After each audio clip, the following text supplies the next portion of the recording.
అందరికీ నమస్కారం అండి.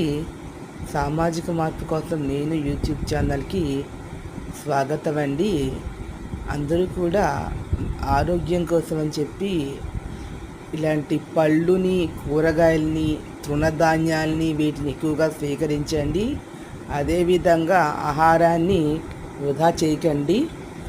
ఆహారం మీకు ఎక్కువైనట్లయితే లేని వారికి పెట్టండి. దయచేసి ఆహారాన్ని బయటికి పారవేయకండి. ఫంక్షన్స్ అవి కార్యక్రమాలు జరిగినప్పుడు తక్కువే మీరు వండుకోండి. ఎక్కువ వండుకొని జనాలు రాకపోయినట్లయితే అంతా కూడా అలా రోడ్ల మీద అక్కడ పాడేయడం వల్ల ఆహారం వృధా అవుతుంది.